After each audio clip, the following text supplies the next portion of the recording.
Hey everybody, and welcome to Old Roommates. Today on the show, we revisit the 1991 film Fried Green Tomatoes. So grab a fleet enema and have a seat.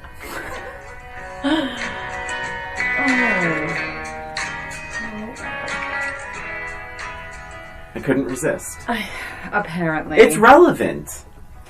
Welcome, everyone, if you are still with us, to Old Roommates, the only podcast that revisits pop culture through a middle-aged lens. This is Christina. And this is Brian. We are talking today... Oh, do you... That's fine. If you want to step all over me, Brian, you go right ahead. Oh, my God. You know what? Maybe I'll just leave.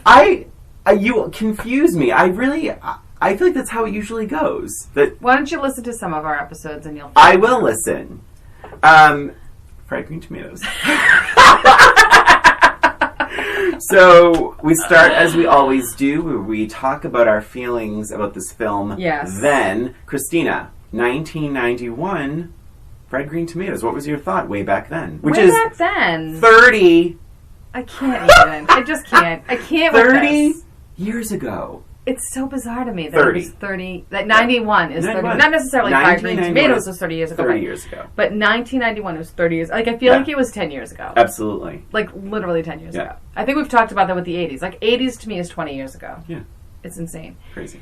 I really liked this movie. I believe it was a rental when I first saw it. But I liked all the actors in it, so it was something I was excited to see. Mary Stuart Masterson, I really enjoyed as an actor back then. Kathy Bates, we've talked about before with Misery. I really enjoyed Kathy Bates as an actress. Even, like, Jessica Tandy. When was Driving Miss Daisy? It was after this, right? So, just a tiny bit of trivia. Sure. Driving Miss Daisy was 88. Jessica it was before this. Yeah, so Jessica Tandy went on to win the Oscar in 80... Am I lying about this? No. Okay, wait. All I know is this. Jessica Tandy won Best Actress for Driving Miss Daisy. The following year, Kathy Bates won for Misery. So back cool. to back. Yeah. Very cool, very cool. So, I didn't think much of Jessica Tandy. I mean, I liked her in both of those movies, but she wasn't one of those, it's a Jessica Tandy movie, let me watch it. But I do like her, and I think that she's great. I do think she's great.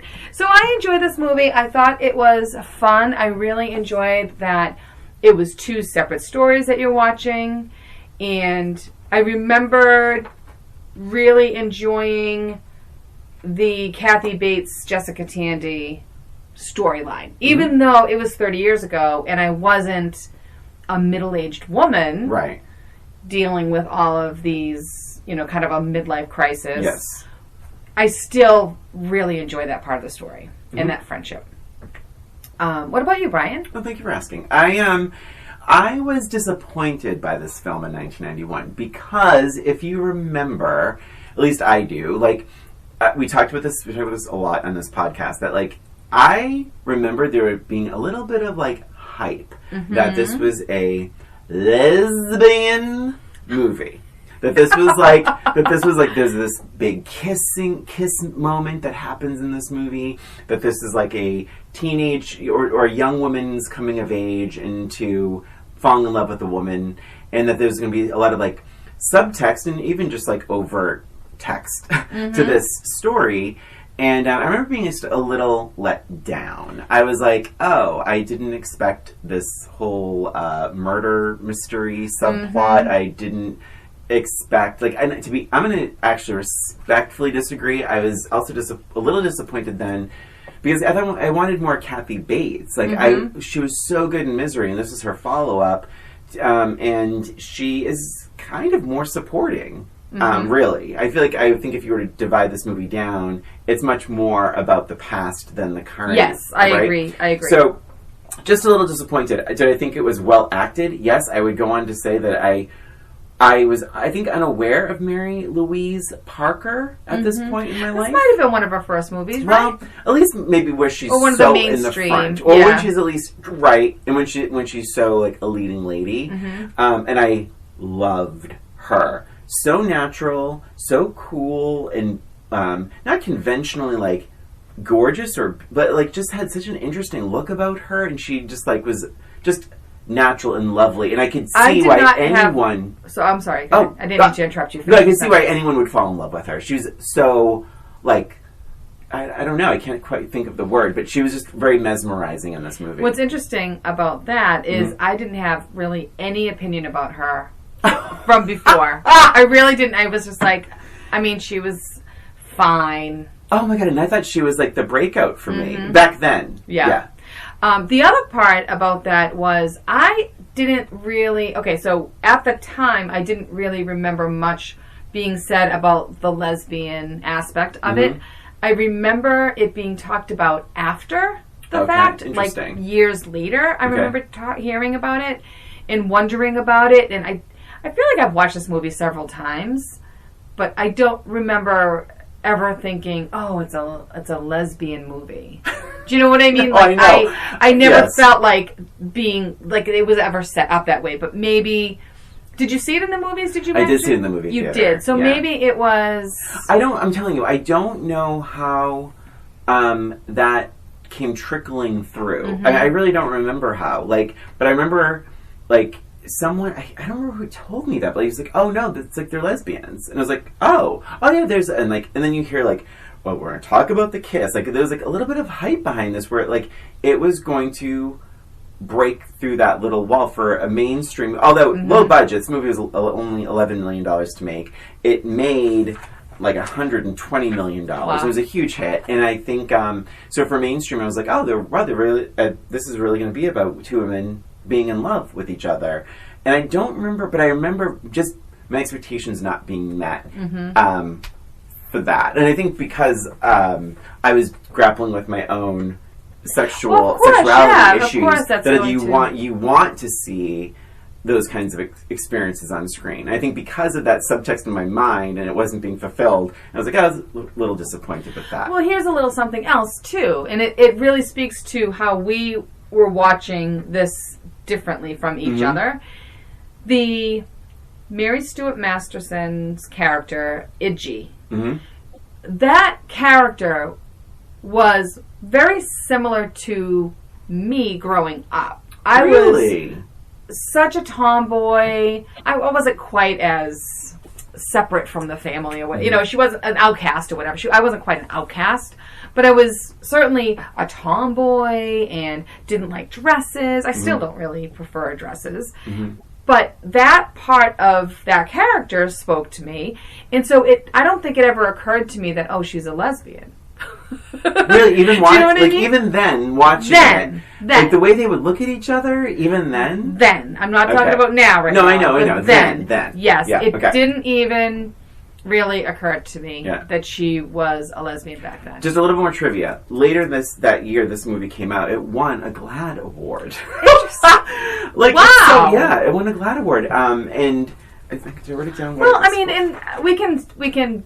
Talk about now. Let's jump into now. If you want to jump into now. Yeah. Because I can see it happening now. Yeah. A little bit more. And not necessarily with the Ruth character. Because I didn't really feel it with her as much. I definitely felt it more with Idgie. But I think it was mostly because of the conversations that were directed more towards her.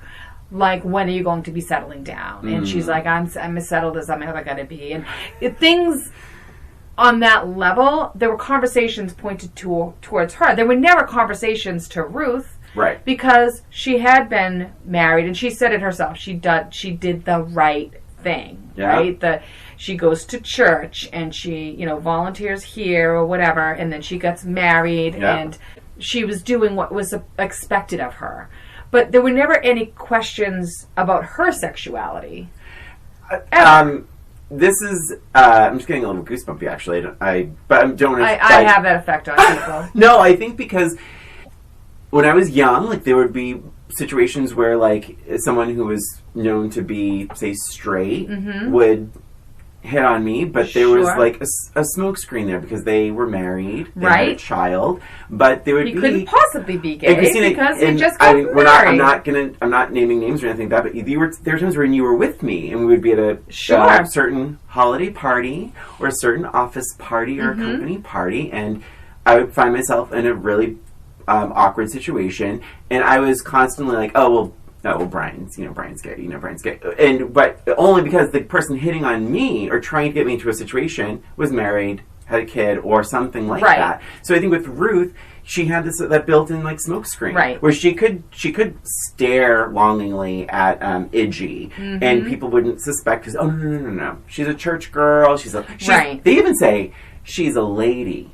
She's a lady. They mention that many times. She's a lady. And to me, watching through this now, is a code for, like, you're different, Iggy. She's a lady. She had the husband. She had the kid. And she has the church. God forbid a lesbian wears a dress. Right? I mean, back then, that was unheard of. If you were, first of all, nobody really talked about lesbians that much. But if you were a lesbian, you were what you would consider a quote butch kind of looking lesbian. You wouldn't be in a dress and all that. I mean, just back then, obviously. Back then, yeah. And I want to be clear. I was just talking to my friend Ryan about this recently because I was talking to him. He mentioned The Little Mermaid, and I know that we got some emails and stuff that like we had said at one point. Obviously, this movie was made for girls. And but when we're talking about then, we are talking about then. Do you know what I mean? And so when we're saying this about this movie then, whether it's in 1991 or when this takes place, we are talking about then. I think sometimes people can hear things out of context and think we're talking about today and how we feel today. This is the whole point of this podcast. Right. We're looking back. We're looking back how we learned, how we felt versus today, growing in our middle age lens. I mean, I want to clarify that because we're going to be saying a lot of things about gay in the past and because we're also jumping around from like things in 1991, things today, but then things as they were when this movie took place. Exactly. So it's all over the place. It is all over the place. But with Ruth, though, there is that, and I actually took a little note. I did a screenshot of this because I think this is as close to sort of a coming out. If Ruth were ever to come out, this would be the moment when Ruth's mother dies. She sends in the mail, and Iggy can't read, and I forgot about that. Oh, I forgot because remember her mom read it to her. Yes. So Ruth sends a passage from the Bible, which is from the book of Ruth, and it's, "Whither thou goest, I will go. Where thou lodgest, I will lodge. Thy people shall be my people, and thy God, my God." And it's to Iggy. Yeah. And to me, that means I know you are different, and I am willing to go there with you. Yes. And I think that was as close to Ruth being even able to say it. In P.S., she never says it. She never says it. But that's why that moment, I don't remember that moment when I saw that movie in 1991, but that to me is coming out as much as you can during that time with a church-going married mother to say to her,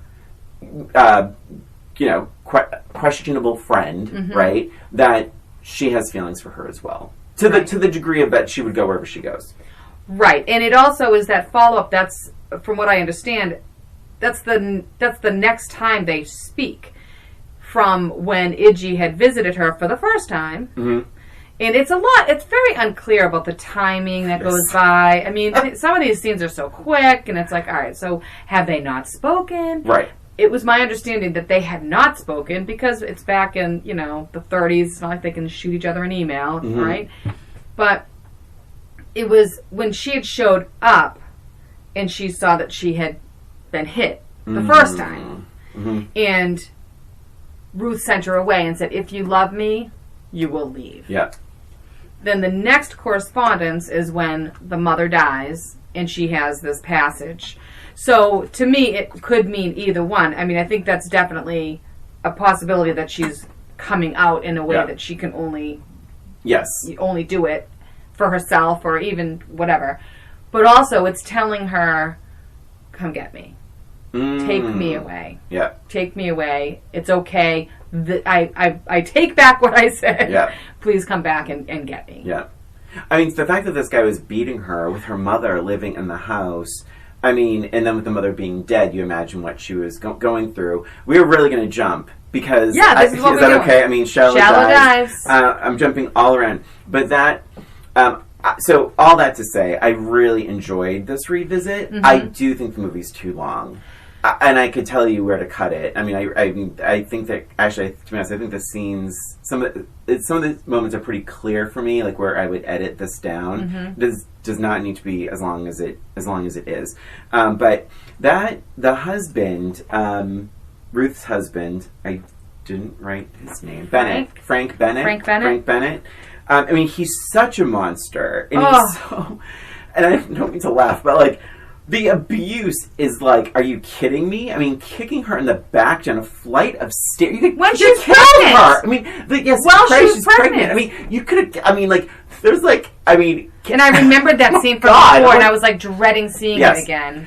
I, honest and truly, when she turned around, I was like, oh my god, he kicks her, doesn't she? He kicks her down the stairs, and he does, and it's like she flies down the foot. That is so beyond. I mean, he could have killed her. Yeah. And I'm not saying like, well, he only hit her. I mean, it's every bit of it's awful. But that's like a line of like horror monstrosity. 100%. That is like, it's, even, I mean, and it starts with him grabbing her and bringing her upstairs to apparently rape her. I mean, that's the only... Or just move her to beat her or rape her or whatever. Yeah. But I mean, I had that feeling he was going to rape her. Yeah. Because he flings her over the shoulder like a piece of garbage, right? Yeah. I mean, he's terrifying from the second you meet him, really. Well, and then with Cicely Tyson, I mean, he hits her a couple times, like, and like right on the floor. I mean, she's an old woman. I mean, that's what I mean. Like, there were points where I'm like, oh my god, he's so violent. Yeah, I mean, like, so you don't care that he's dead. Like you're actually, I think they do it on purpose so that you don't mind that they eat him. Yeah. Yeah. Like, it's like good. Oh, for sure. Yeah. Speaking of Cicely Tyson, this is a very small annoyance, but you might remember it.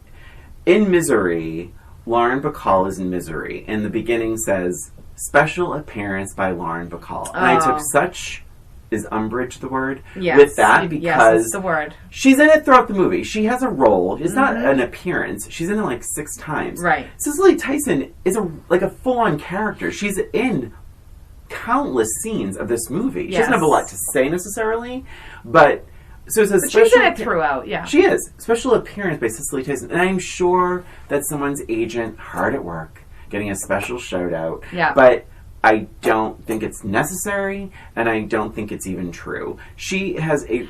You're right. She's in it throughout the movie. It's just a weird thing. Well, it is a weird thing, and you're absolutely right about someone's agent putting that in because she was an established actress. Yeah, she still is.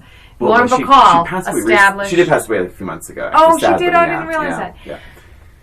Lauren Bacall, established actress. Yeah. Right? And I think that that's how they want to stand out. Special appearance by this amazing actress. Fair. Think about Melrose Place. The entire series. The entire series. Was special guest star. Heather Locklear. Like, you're a cast member, like the rest of us. So, yes, and it is annoying, but it was always a big deal when Cicely Tyson, because she was such an acclaimed actress, and same with Lauren Bacall. I mean, it was a big deal when they would act in anything, truly, and I understand that. But it's just such a little annoyance, because you know why? It makes me feel like, I don't know, it's like when I'm watching a movie, I don't need to know special treatment or special guest stars. It's like, it's a movie, you're in the movie, great. Yeah, carry on. I don't know. That's how I felt. Speaking of actors, speaking of an actor I didn't know who was in this movie is Chris O'Donnell. I know! I was shocked. And then when I saw it, I was like, oh wait, I know who he is. So sad. Terrifying to see the train. The train is moving so slow, but you know what's going to happen. It's moving so slow. It's moving so slow, and because he's probably stepped, on the brakes or whatever, it takes a long time for it to stop. But then you see Iggy and Ruth watching this all happen, and he's untying the boot, and then he gets the boot off. And he still gets hit. And Too dies. late. Yeah. So terrifying. So when that he happened, He was good. He was. I realized, and I was like, oh, that's why I forgot he was in it. Because he's dead in 2 minutes. Yeah. But I thought he was, I kind of forgot about him. I'm going to be honest, I kind of forgot about him in a pop culture sphere. You know what I mean? No, not really. I mean, like, Scent of a Woman. He's in a great movie that I love called Men Don't Leave with Kathy Bates and Jessica Lange. I love that movie. That was a good one. He's great. I think, but I think for this podcast, we've not revisited a movie with him. No, we haven't. So that was just cool to see him. Oh gosh, I have so many notes, but it's like one thing through my middle-aged lens that I appreciated much more now. Jessica Tandy in a nursing home or assisted living or whatever, and her craziness of openness and talking. Yes. Oh my god, I was laughing. I was truly. Oh my gosh, she's so good in this. When she's just it's literally my first note. My first note. And Jessica Tandy is so good. She's so that intensity, that enthusiastic intensity of an elderly person who is so happy to talk to someone. And now that I'm a middle-aged person, I've had those experiences, and it can be a little jolting at first. Yes. But then you're like, okay, you have to get, this is just an older person. It's just an older person. And they're just excited to talk. And, yes. And I had read something, I guess a few months ago, I read something that's really stuck with me, and because I have an older father, he's 93, I see him a couple of times a week, and he's, and he does tend to tell stories, and he's very excited to have people around, and he tells stories of the past and all that sort of thing. And I had read this thing that said something on the idea of when you're talking to an older person, be patient with them and listen to their stories, because this is their way of reliving their life. Oh. And it's really sweet, right? And it made me really, because a lot of times it's like, oh, I've heard that before, but I never say that anymore. But they're saying it to remember. They're saying it to remember, and they're reliving their life, and they're remembering when they had purpose and all that fun stuff. But she was so good, and she was so it was such an accurate depiction of someone, especially in a nursing home, when all they are is around these old people, and she actually kind of reminded me a little bit of my dad in that she has a lot of life left in her, and she technically wasn't in a nursing home. She wasn't supposed to be in a nursing home. She was really there to help with her friends. Yes. But it was just so true to life. When she comes up from behind the Christmas tree, so excited. I mean, my heart just broke every time. It was so funny and endearing and good, and it felt real. And Kathy Bates is really good with her discomfort in the very first meeting. It just felt, I was like, that was a middle-aged perspective where I'm like, yeah, I've been there. It's like you don't really know where this is going. You don't know if if they're completely lucid or what. You don't know this person that well, right? And that's a little bit of prejudice. It's a little bit of course, of ageism and all that kind of stuff. And I think that you don't really know, and it the behavior and stuff like that. And my grandfather had Alzheimer's for several years. He was the nicest guy in the world. During Alzheimer's, he took a swing at people. Not that Jessica Tandy's character has Alzheimer's, but you don't know what you don't know. You don't know. She's just meeting her for the first time. And she's a lot. She's a lot. She's right in her face. Talking about fleet enemas, by the way. That was just to bring it back to the intro. That was how Jessica Tandy introduced herself. We're all about fleet enemas, and I was dying. And then Kathy Bates and the candy bars. I just was a sucker for it. I think back then being younger, I was maybe a bit bored by it. Well, I liked them. I remember liking that relationship back then, but I really took so much more out of it now. Like, just the conversations that they're having and some of the things that they're saying under their breath, and I can relate so much more about it now. The one thing that did make me laugh every single time was the fact that, what's her husband's name? Oh, good. I forget her husband's... her name was Evelyn. Ed? Evelyn and Ed, yeah, that's right. Ed's aunt that they keep visiting hates her. Yeah. And she is the sweetest, most kindest person you've probably ever meet in your life. She's super, you can tell. She's sacrificed her whole life for everybody else. You can just tell that from meeting her for 10 seconds. Yeah. And this woman hates her and like throws shit at her. And I mean, who knows? Maybe she has some dementia or something. But that made me laugh every time. Mm-hmm. But yes, their relationship I thought was so sweet and so genuine, and they really needed each other, each equally. Mm-hmm.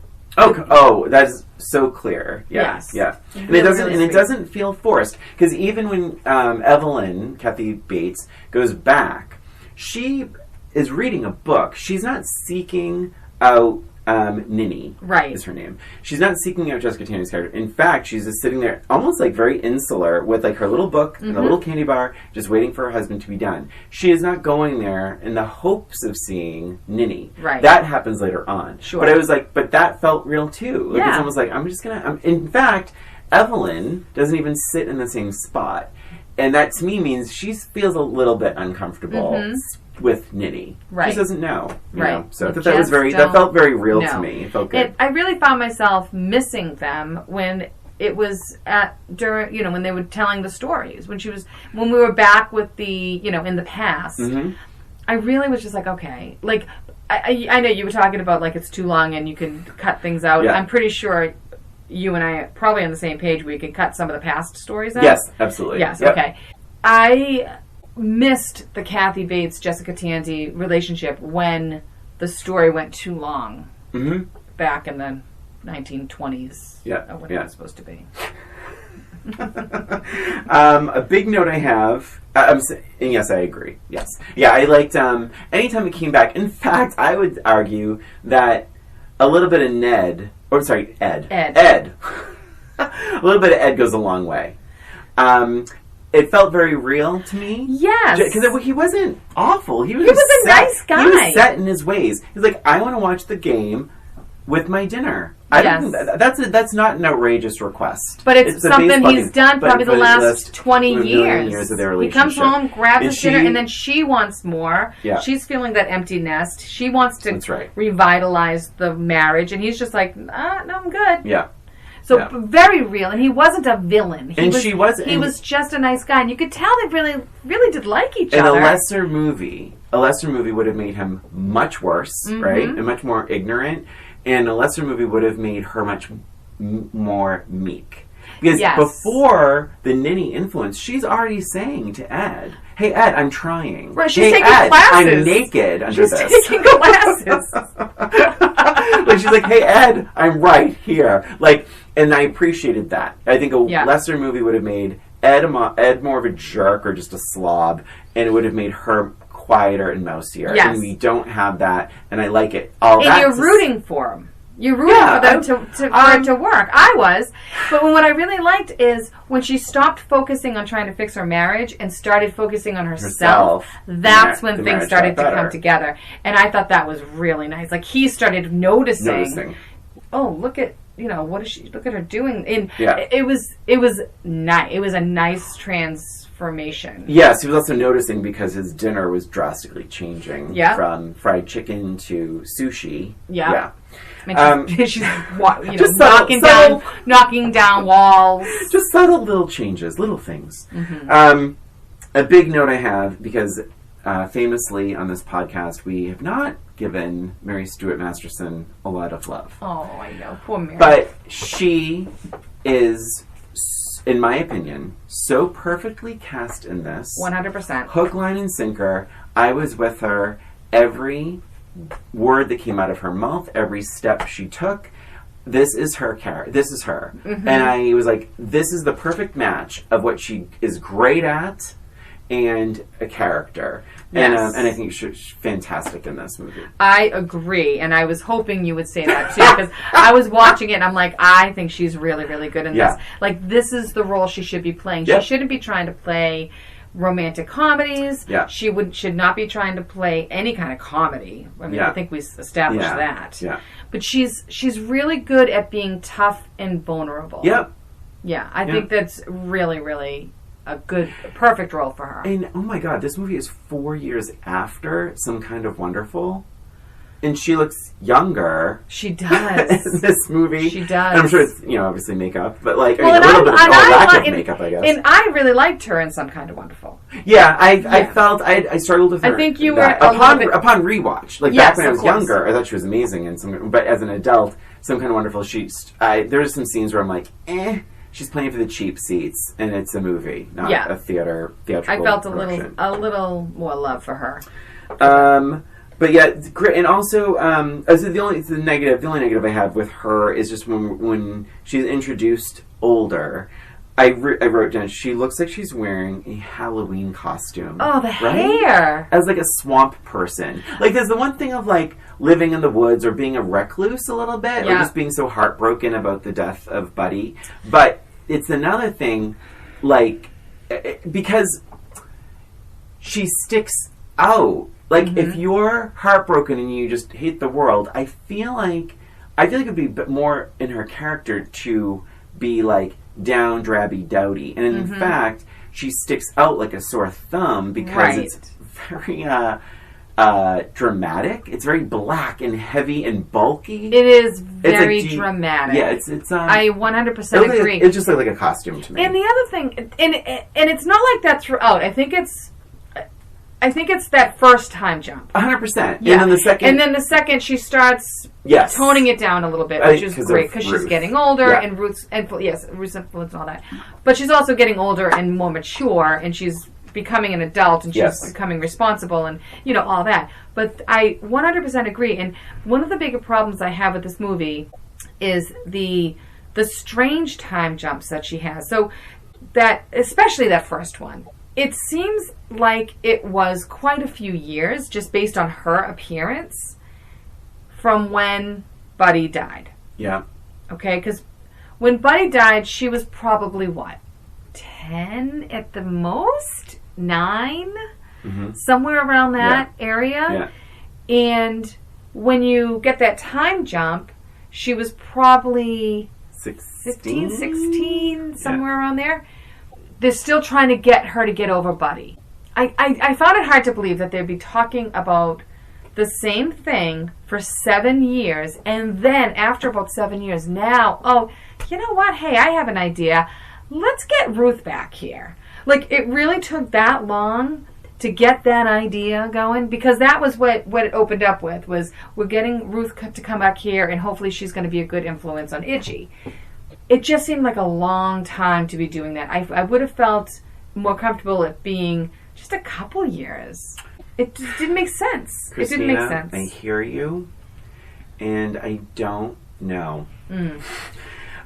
My feeling was, like, I thought because she was becoming more of an age, like, where maybe she's developing, or maybe she should... Maybe it was really like, oh my God, it's been 5 years. Come on. Like, we need to do something. It felt more extreme. My concern about that was like, really? It was her fucking hat that killed him. Like, it was Ruth's hat. Of all people to bring back. Of all people to bring back, you're going to bring back the woman that was there the day he died. The reason he died was because her hat went rolling down the railroad tracks. You know what? If they had addressed it that way, it would have made more sense. Maybe she's still so bitter because she was mad at Ruth. Yeah.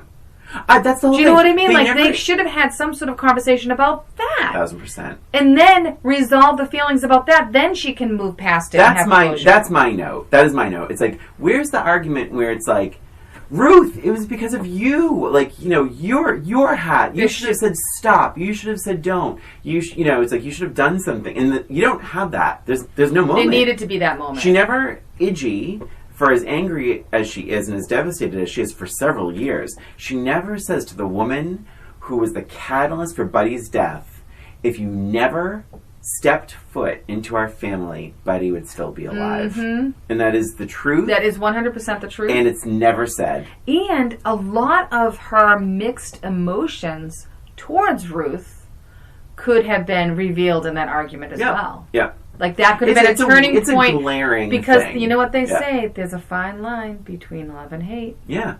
And that could have been sort of the catalyst of that relationship turning.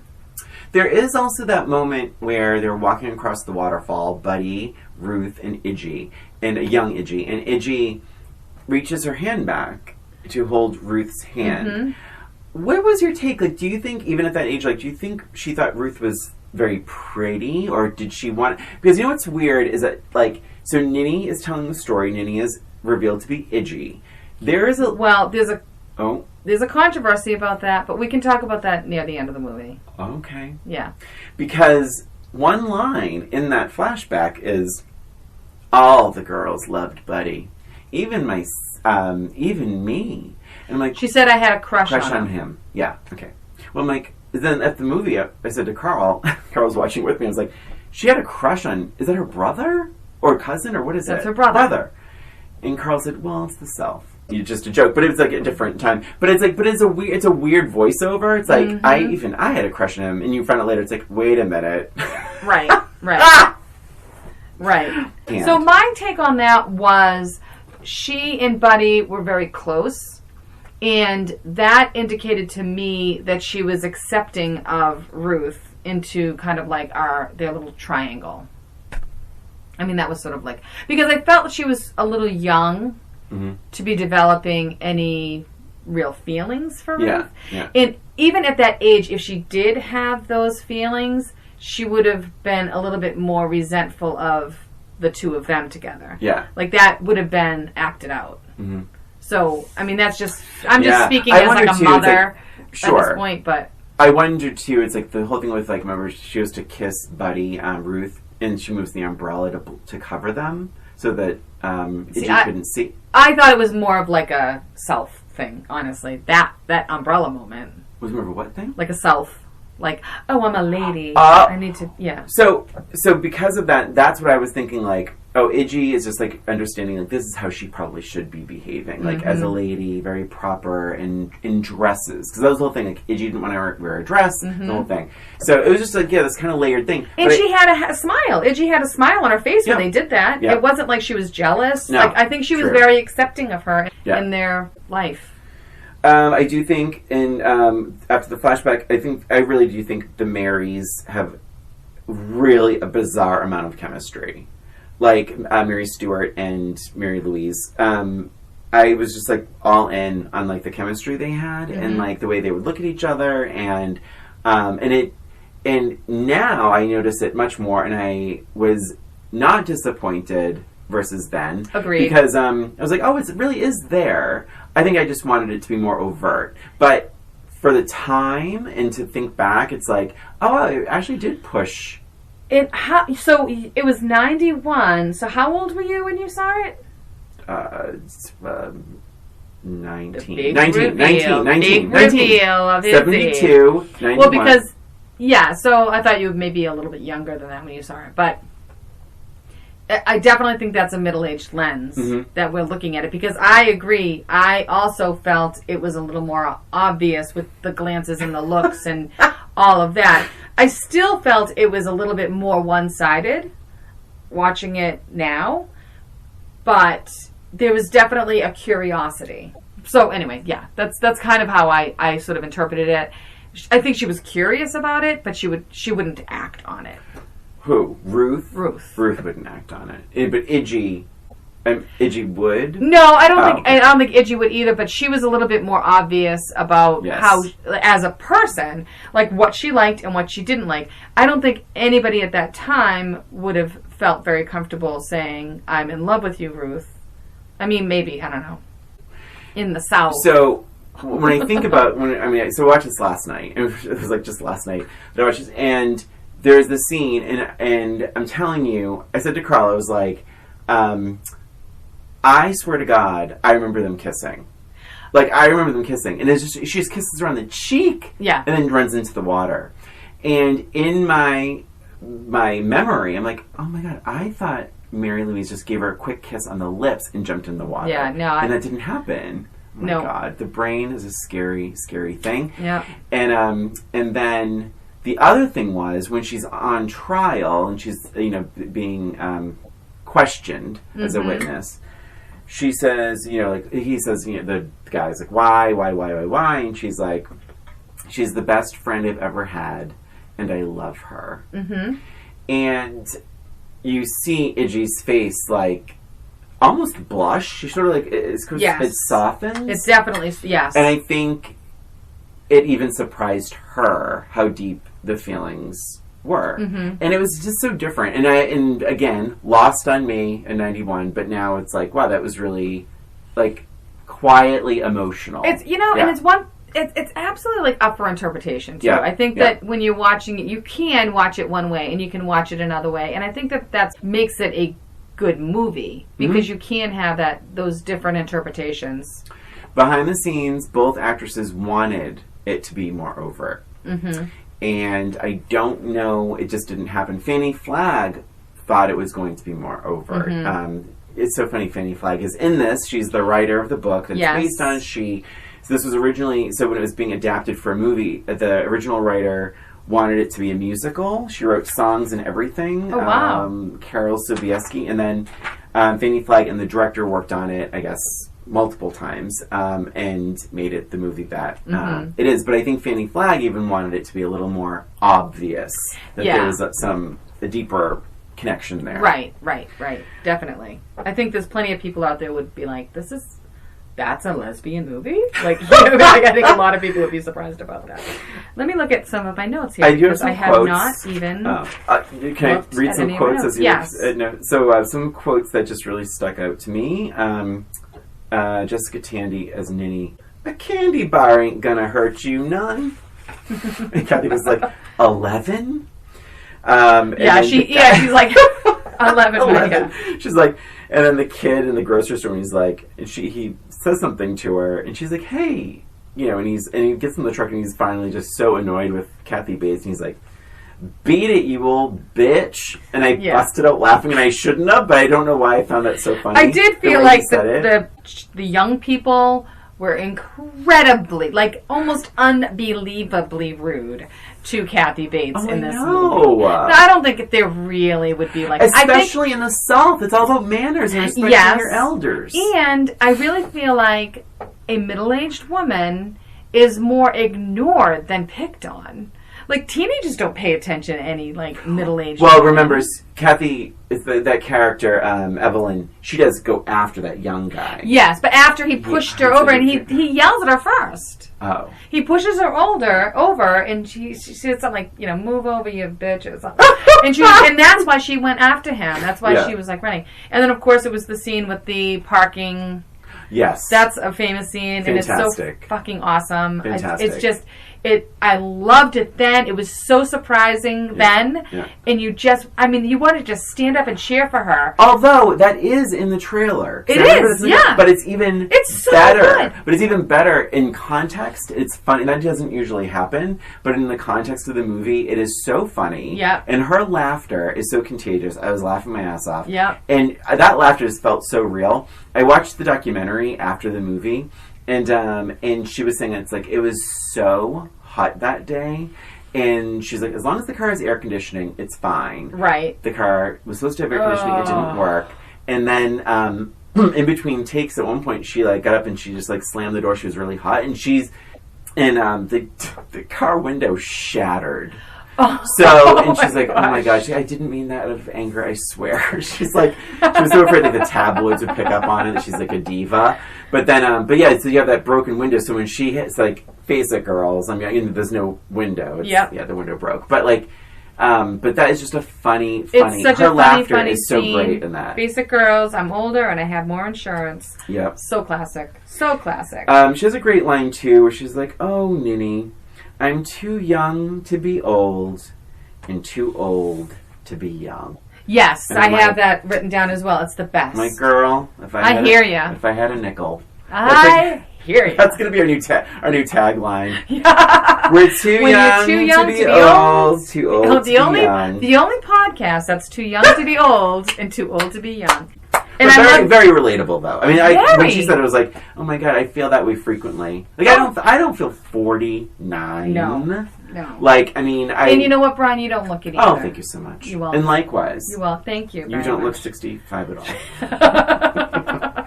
No, I'm kidding. The other thing that was really funny about after that car scene was when she's so pumped.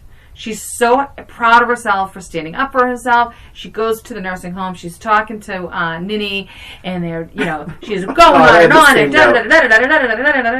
and then Ninny's like, "How many of those hormones are you taking, honey?" That same note.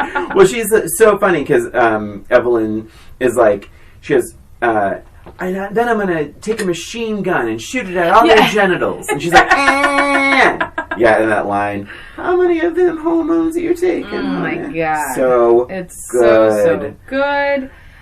One of the things I did notice, I know we talked about Ruth and Iggy a lot.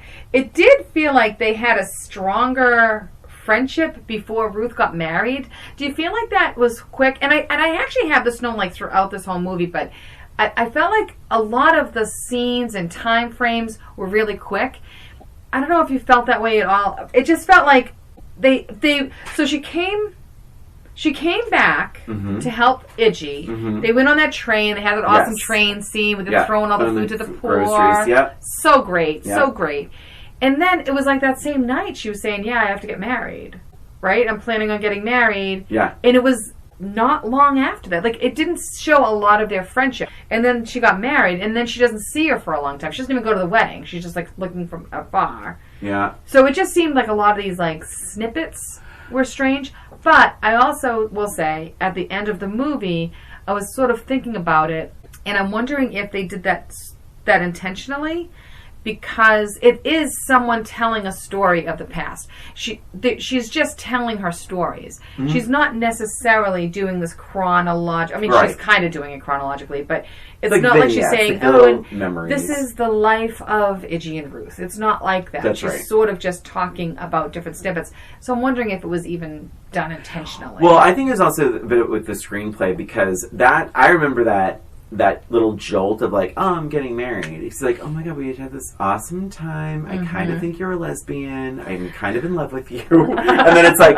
I'm totally straight, getting married in the fall. Like, it's like, or tomorrow. Like, and it's like, like that little bit of heartbreak. Mm-hmm. So I think that was a little bit manipulative of the screenplay, of the story. But like, I bought it. I felt like, we've seen that a lot, I think, in movies where it's like, it's The Naked Gun has that very funny joke where there's that montage of moments like, I can't believe we just met yesterday. Yeah. Like, and it feels that way a little bit. I understand what you're saying, because in this it's a lot too. It's like a lot of these little like moments. Like, Christina, if you were to say like, put these scenes in chronological order, I could tell you right now I couldn't. Right. Because like, and I watched it last night. Because I remember her like, I watched it yesterday and I finished it this morning. Like, I remember her dragging Iggy out of the card game. Mm-hmm. I remember, like, the train. I remember the lake. I remember, a few other things. But it's like, I couldn't put them in order. So it's, I definitely understand what you're saying. And it just didn't bother me.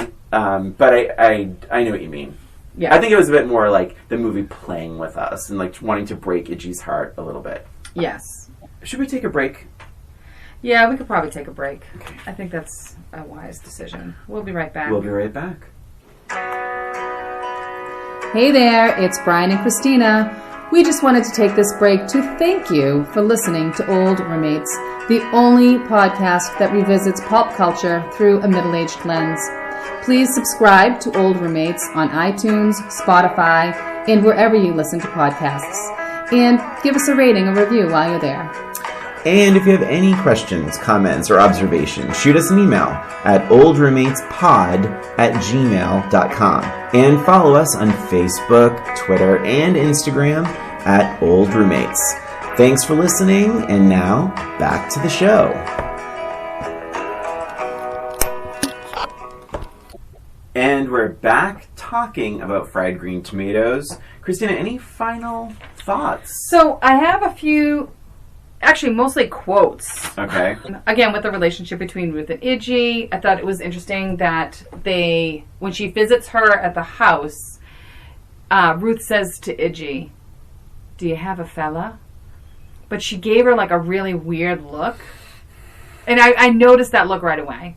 So again, it's with the looks back and forth, right? Basically. But then later on down the line, they have that conversation about settling down. I think I mentioned it earlier. But she said, maybe if I was out of the picture, then you would settle down. Yeah. And she said, I'm as settled as I'll ever hope to be. Yeah. which was kind of interesting. Yeah. Because it really is all there. Yeah. It's like in just very subtle ways.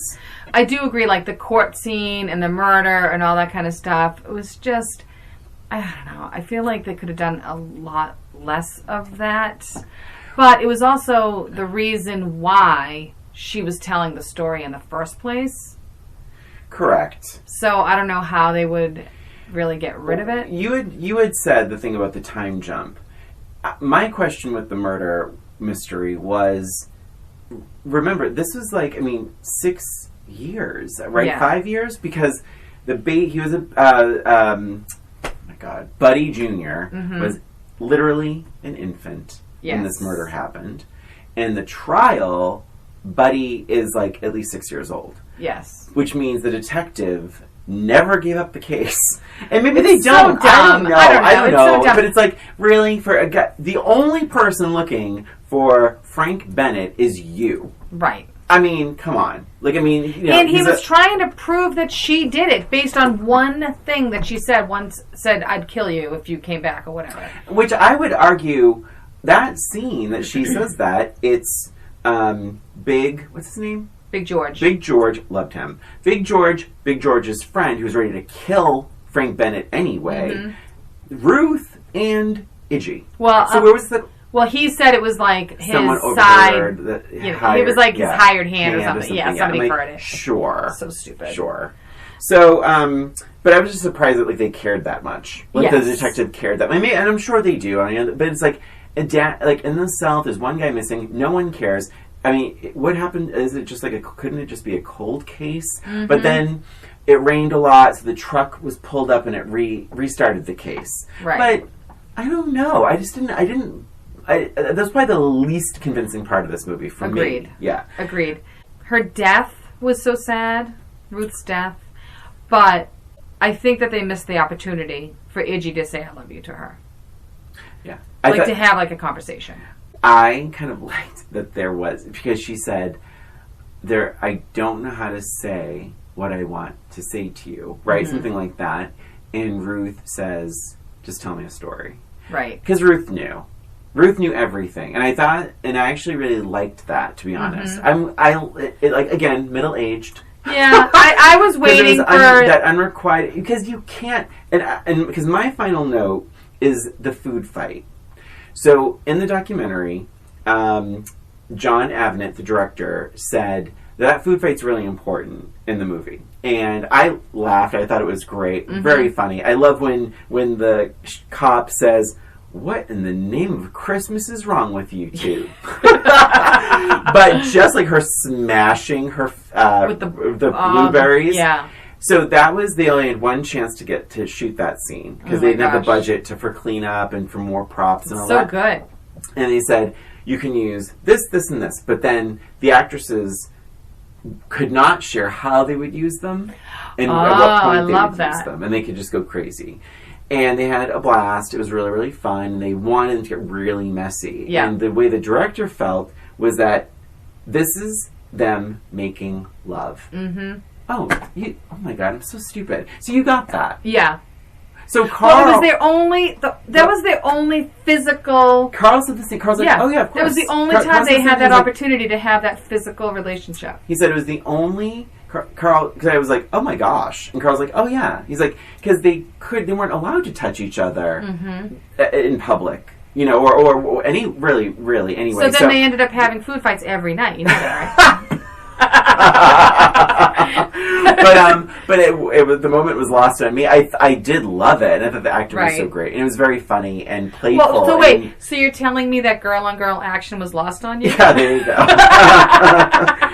A Will and Grace-ism. Yes. Yeah, but it really was, and because I thought it was really well acted and sweet, and it was funny. Yeah, it was fun. Oh my God, and I just loved that scene, and I loved, of course, the cop's face. It was so great in that. But I just wrote, did Ruth have to die? Is this the only way the story could have been told? Yeah. Hasn't Iggy suffered enough?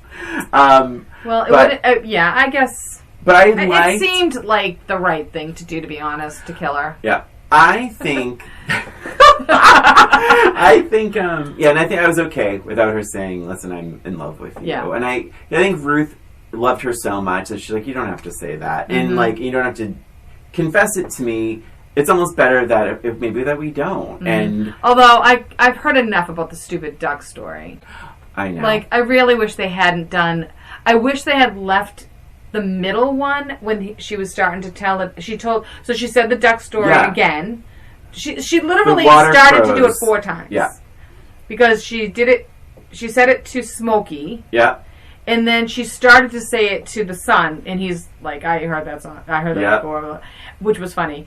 I really wish they had gotten rid of the 2 middle times, and she would have said other stories. Like, other stories would have been fine. Yeah.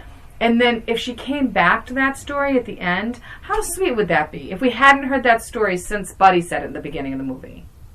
Oh, yeah. It would have had a much better impact. You know, you just gave me an idea. What if she never finished the story throughout the whole movie, and then she finishes it for Ruth? Oh, even better. Because the ducks fly away and just bring the water somewhere else. Even better. So sad. I love that. I did think it was funny in the nursing home.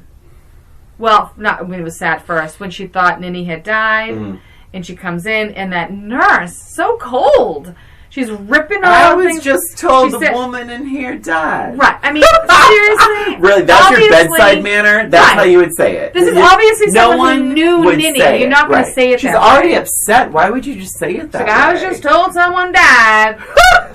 And she's ripping all the roses off. So mean. Like, so sloppy. But I loved when she realized it was Mrs. Otis who had died, and she starts laughing, and she's like, oh, I know, it's not that. She's like, I'm just so happy, but no, I'm not happy that she died. Like, she's like laughing about it, and so happy. It changes again. She realizes that Ninny is about to go home to nothing. Yes. And then it turns into my 100% favorite quote of this whole movie. Let's hear it. Because it was so true. And I feel like we all do this.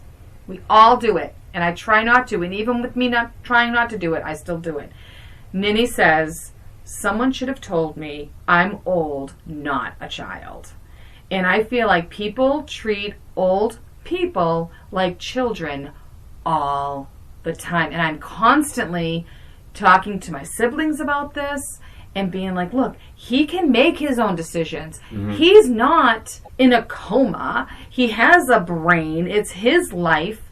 He should be able to make his own decisions. And this really, really hit home to me because it is so, so true. People treat these old people like they're children and they can't make their own decisions. And I understand sometimes they do need help, but it is just like the go-to for so many people. Yeah. And I was so happy to hear that line. I think there's like a level of care and caution when you're handling or talking to someone who's quite elderly. Maybe because I think you assume a lot. Maybe you assume they can't hear as well, so you're a little louder. Maybe you assume they're a little more fragile, so you're more delicate with them, whether you're hugging them or helping them with something. And I think so it's a lot of assumptions. And then I think part of it's like thinking you're doing the right thing by being so helpful and kind, when it could be misconstrued as thinking that they're incapable, which is not the goal. But something like your house was destroyed, don't you think she had the right to know? I mean, come on, it's her house. She had the right to know. Don't twist my words. I'm totally twisting. No, I'm just kidding. I'm just speaking for myself, but it's like, that's I think. But also, if that's the case, then, you know, if you're gonna not tell her the truth, don't let her leave the hospital. Meaning, before you go, there's something you need to know, and we'd like, you know. Oh, you mean Mrs. Otis's niece? Yes. Yeah. And it's one thing to where was she go? Where did she think she was going? Okay, bye, Ninny. Thanks for all your help. It's like, you know, her house isn't there anymore. So you don't think she's old, and you don't think she can handle the fact that her house was destroyed, but you do think it's fine for her to just leave on her own and just go somewhere? A little crazy. I do have one more note. I'm sorry. Okay. Go ahead. No. Say your note. I'm going to change it because I'm going to change the subject. It's okay. What? Yeah, go ahead. Why are you making that face? No, I'm just stretching. Okay. The arm burial was... I'm like, that's still a big deal. Like, it's almost like, oh, it's just his arm. It was a joke. It'll be fine. Ha ha. He has another one. I mean, like, it's weird. It's like, because they show the fake tombstone, Buddy Jr., yeah. and then so then here lies his arm. It's like, why are we having a funeral for his arm? It's like, it's his arm. It's a big deal. He's a little kid. But I also thought that was all just to manipulate the audience because they wanted us to think he was dead. I didn't like that. I didn't like being manipulated. I don't like that either. Yeah. I don't like that either. Come on, she's already lost like her boyfriend. So the other thing I just want to touch on is, we talked about this earlier. Was it Idgy or not? Was Ninny Idgy? I think Ninny was Idgy. There's a lot of controversy about this. Oh. Well, not a lot of I mean, it's not like anything that people are like, blogging about or anything. But there's a lot of back and forth about whether it is her or not. And a lot of it comes from the book. So in the book, Ninny dies. Oh. And then you find out. So then she goes, I guess, Evelyn goes back to the Whistle Stop Cafe, somehow finds the honey on Ruth's grave and realizes that Idgy is still alive. And you find out that she's still working somewhere doing something. But anyway, you find out that Idgy is still alive. Okay. So that's like the biggest part of it. And then there's also other things that they talk about. Yeah, there's that knowing look, like, oh, is she or isn't she? Oh, maybe we'll see her, maybe we won't. So if it is her, do we really believe that she had the time to go to a beehive and get honey and put it in a jar so neatly and write a nice note and put it on Ruth's grave? Is that what we're believing right now? That she's actually had that time and then clean herself up and then be sad about her house? Like, I just don't understand how, like, that is supposed to tie in together, that she actually was Idgy. But I also kind of felt like it was Idgy as well. Yeah. But then there's also things that they talk about with, why is she calling herself Ninny? Like, if she's calling herself Ninny now, wouldn't, like, Mrs. Otis know that she's calling her a different name, and like all of these different things. And then Idgy allegedly had never gotten married, but Ninny had gotten married and had a child. Mm-hmm. And the fact that she had I had a crush on him too with the brother and all that kind of stuff. So it definitely goes back and forth. Then who would she be? Just some woman? She married Idgy's brother. She introduces herself as Ninny Threadgood, that she had married Cleo, her brother. Oh. So that's at the beginning. That's what she says. Okay. And she was practically adopted. She said, I was practically adopted into that family growing up. And then she ended up marrying Cleo. So bizarre. So so there's like a lot of conversation. Mark Twain once said, always tell the truth. It's the easiest thing to remember. Right. So why would Ninny distance herself in such a strange way? Mm-hmm. Why not just tell the story of her friend Ruth? Right. And then the other thing is, how would she know about like the private conversations between perfect. Different That's a perfect she wouldn't question. know about like the different private conversations between different people. Yeah. Because was she in every single scene? Was Idgy in every single scene? No. There's so many scenes like I'm sure she could have guessed some of it, but like with Frank Bennett beating people up and all that kind of stuff. I mean, Idgy is fairly prominent. Yeah, I don't know. It's interesting. It's a question for the ages, really. It is a question for the ages. So speaking of questions. Yeah, questions. I almost forgot about the questions. Well, really quick, Jessica Tandy was nominated for Best Supporting Actress for this movie. And Fanny Flagg and Carol Sobieski, who originally wrote this as a musical, were nominated for an Oscar for Adapted Screenplay. Those are the only 2 Oscar nominations. I quite frankly think at this time in our lives, they're doing this with so many movies, making them musicals. Mrs. Doubtfire, Beetlejuice, Tootsie, the list goes on and on. I mean, why not try and bring this to Broadway as a musical? I think it's a beloved film. Here's my question, Christina. Okay. It's a true Fanny Flagg match game. And she was on Match Game a lot. Through the 70s, a lot. Frank Bennett is so mean. Oh boy, how mean is he? Thank you for asking. On Halloween night, he sits on his front porch and gives out blanks. I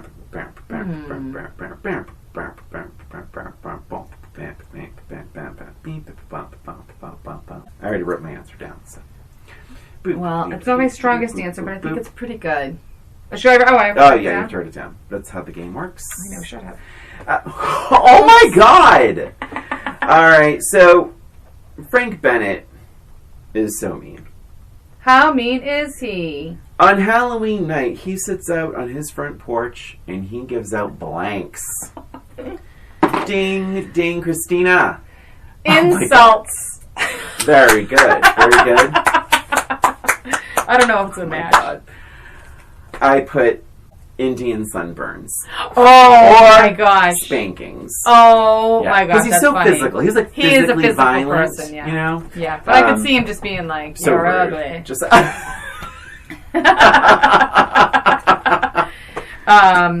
I have an FMK for you. Thank you. Yes. Okay. I don't know if you're going to be thanking me. Okay. Well, actually, it's not as bad as it could be. So we have Ed. Okay. Right? Evelyn's husband. Yes. We have Grady, who Grady. is the police, police officer guy. Okay. Always the suitor of Iggy. Yes. Right? Yes. And we have Big George. So I hate to even say this, and I probably shouldn't, but like when we're talking about editing this movie to make it shorter, I struggled with the I'll call it the white savior syndrome, the Ku Klux Klan stuff. You can't, because that's fucking heavy and real and dark and violent. I agree. Don't just tack it on. That whole thing was done to show that Iggy is nice to black people. Yes. Like we got, thanks. Yeah, they didn't and that need to her do that. life was being threatened. It's like, because she was serving black people. Like, do it, a little bit of that goes a long way. And this is not the movie, I don't think, to handle it with the sensitivity and the right amount of time. I 100%. Because there's one scene, he gets whipped. Big George's getting whipped by the Klan, the Ku Klux Klan. And later on they show Iggy, like, putting ointment on his back. And I'm like, first of all, this is a little forced. I feel like... Very forced. His mom would have done that. Or also the way she's putting the ointment, he could have reached it. I mean, like, okay, great. Iggy's nice to black people. What do you want? A medal? Like, I mean, I get it's a different time. Right. But, like... I didn't need. I would have trimmed that way down. If you took out all of the KKK stuff, you could it still would have had all of the elements in the movie. She still has Big George. She's still serving black people. Yeah. She still has friends with Big George. She still hangs out with them. Yeah. All of that. The Frank relationship is still an asshole. That's right. He didn't have to be a part of the KKK to be an that's asshole. what I mean. Like earlier with the monstrosity. I mean, he's a monster. He's it's like, already a monster. How much darker can this get? I mean, but it's true because truly this is the moment. Oh, Iggy, people are upset that you're serving. They don't. I'm not going to say the word. They don't. Of course not. With black people, and I was just like tough. Right. They're great. End. Scene. That's end. it. Who cares? That's actually, I think, more powerful 100%. than all this other stuff that if you're not going to handle right and treat it the right way, then don't do it. It was just, it was a weird. It just feels very. And I think on. it's really ridiculous, and I think that they did it because they wanted to establish that Georgia was really bad because they asked where are they from. They came from Georgia. Who was the investigator? Right. True. He was from Georgia. Like it was all to establish Georgia as being the enemy and they're out to get you. They did not need to do that. It didn't matter. It felt very heavy. Yes, like, it was really very unnecessary. Very for this unnecessary. Movie. Just for the wrong movie, I think. 100%. Okay, so here, let me think about this. Yeah, so Grady, Ed, and Big George. I already know what you're going to say. Okay, here we go. Killing Ed. Yep. Grady is just like my type of guy. Mm-hmm. Like, he's like big, he's funny, but can be serious. Like, I think he's very tolerant of Iggy's wild side and like her goofiness. I would need that. And thank God my husband is, kind of goes with the flow of all of my weirdness. Mm-hmm. And Big George is so damn cute. Mm-hmm. I would definitely be effing him. Exactly what I said. Would you have done the same thing? Pick the same thing? I think I would have married Big George. Okay. But I knew you would. I knew you would marry Grady. Grady, I liked Grady a lot. Well, also, it's so weird that he did the drag show. Oh my god, I forgot about that. That's so weird. I forgot about that. Yeah, because That's she right. was in the suit and he was in a dress. I was like, that requires a good sense of humor. And actually, you know what? I might change my answer because you're right. Because he does have a good sense of humor, and he was obviously supporting Iggy. Like, he was a big supporter of Iggy. Oh my god, he thought she was hilarious anyway. Yeah. And just like even with the food fight, and like when he's like crazier than Christmas or whatever, it's like that. I mean, he's such a nice guy. I really liked his character. Yeah, and you don't really know if you like him at first. Nope. I like how they she also him as a bit once again she also brings up the Ku Klux Klan. She's like, yes. oh, your size 14 shoes, and it's like, oh my god, is he the Klan too? But and then he said, I'm not a size 14. I'm not a size 14. But thanks for putting that out there into the world. Seriously, dude. Good thing we got that second conversation. Good thing I wasn't in the bathroom with that conversation. Oh my I would god. still think he was there. Seriously. All right. Oh my gosh. Okay. Good. So wait, more, less, or about the same? I think it was about the same. Okay. Although maybe a little more because I really, really loved the Kathy Bates and Jessica Tandy relationship. I really liked that a little bit more, and I liked the other part a little less. Mm-hmm. So it's probably, I guess it just evens out. Yeah.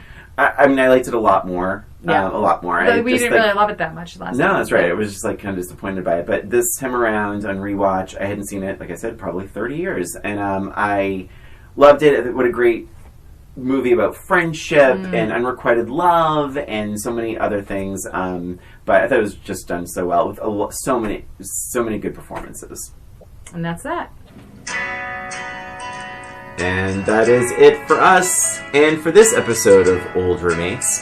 Thanks for listening. Please subscribe to Old Roommates on iTunes, Spotify, Stitcher, and wherever you listen to podcasts. And give us a rating or review while you're there, please. If you have an idea for the show or a suggestion or comment, you can email us at oldroommatespod@gmail.com. And don't forget to follow us on Facebook, Twitter, and Instagram at Old Roommates. This is Christina. And this is Brian. Thanks again for listening. Until next time.